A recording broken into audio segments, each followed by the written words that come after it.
Football, or soccer as it is known in the States, is extremely popular here. It has not caught on yet in the US, but it has legions of rabid fans all across Latin America. These fans can get so rowdy that it is commonly believed El Salvador and Honduras went to war in 1969 over scuffles in a soccer match. In reality, tensions between the two countries were already high. The match was merely one of the sparks that set them off. But these people are so passionate about this sport that the story seems plausible. Predictably, many of the soldiers here are fans. They have apparently divided themselves into Costa Rican and Nicaraguan teams and started playing each other. To play, you need a ball and 2 goals. The R&D team built and set up simple goals on the deck. I had absolutely no interest, but Chico insisted that I come and watch. It was not a proper match by any means. The pitch was not even regulation size, but the players and spectators alike got pretty excited. They banged empty cans and shouted cheers through the handmade megaphones. It almost felt like carnival. Huey, the referee, blew a whistle to start the match. The soldiers' training has left them in excellent physical shape, but they lacked the honed skills of professionals and their play was quite rough. Midway through, one of the men collided with another. They started shouting at one another, but Huey stepped in. "I thought we had forsaken our countries, become one with the earth," he said, quoting Snake. "We're not competing for national pride here, and we are not fighting for the good of any one country. This is not a war. Soccer is a peaceful sport, am I right?" The soldiers nodded. They know the pain of war, and they share Snake's vision. Perhaps that is why all this resonates with them.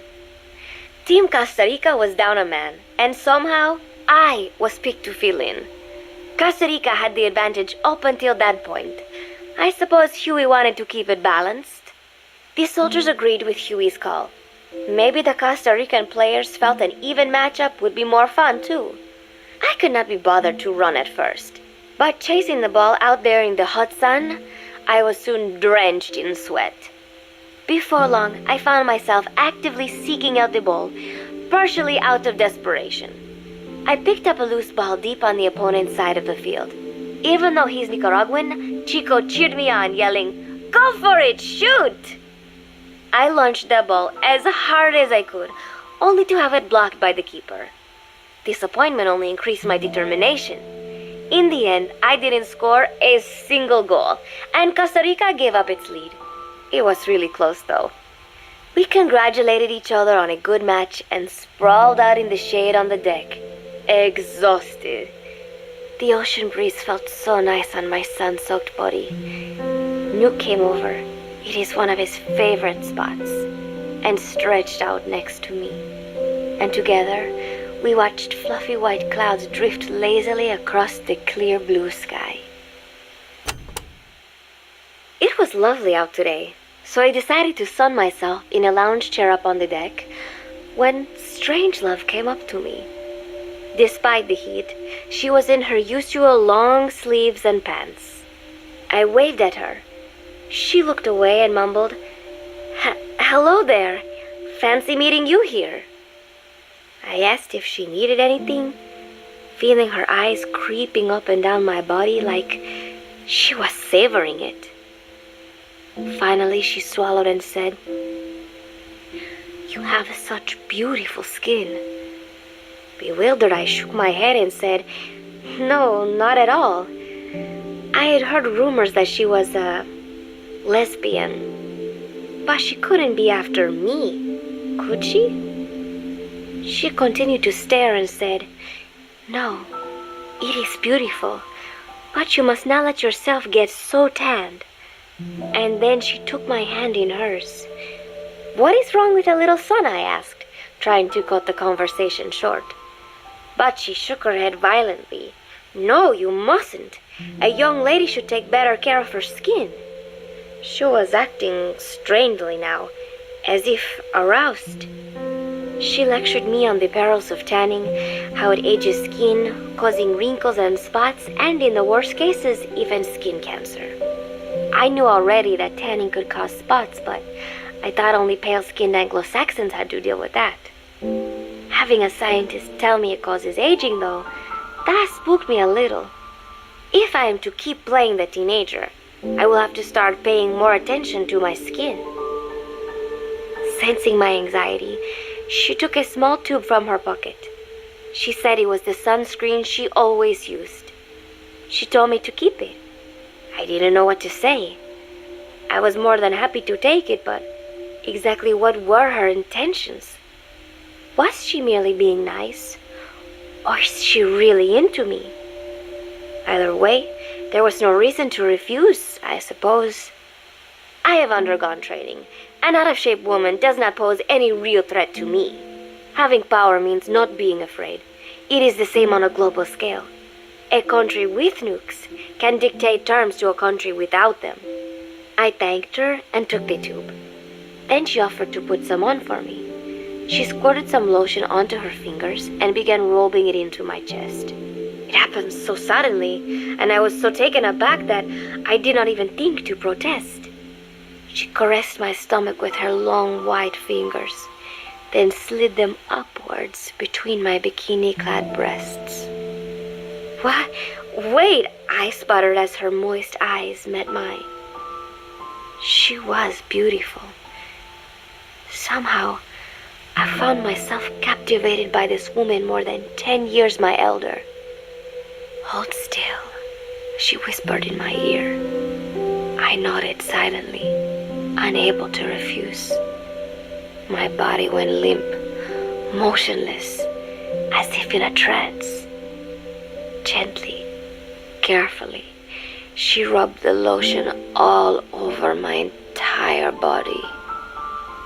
I shouldn't have enjoyed it, and yet I could not help myself.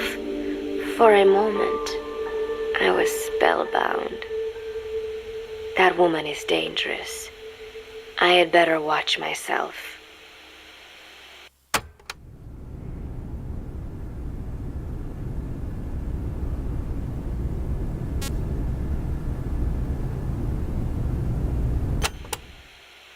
Protecting one's health is an important part of any agent's job. But despite my best efforts, I have caught a cold. Now that I think about it, Mother Base's numbers are on the rise, with soldiers coming from all different places and backgrounds. It is no wonder then that sooner or later someone would bring in a virus. That said, what I have got is just a common cold. The medical team said I'd need a few days rest, so I've been restricted to my room and put on bed rest. I thought I'd gotten used to not having anyone around to relate to, but at times like these, being alone is just miserable.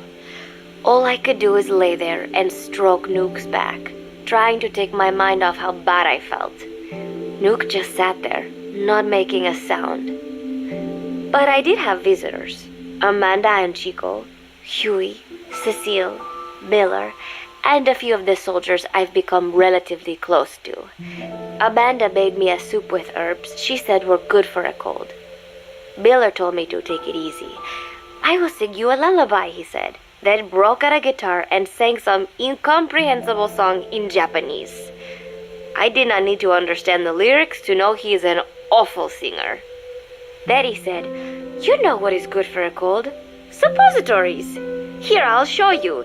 He began to take off his pants, so I threw my tissue box at him to make him go away. Then Strangelove showed up, saying she had some miracle Indian cure.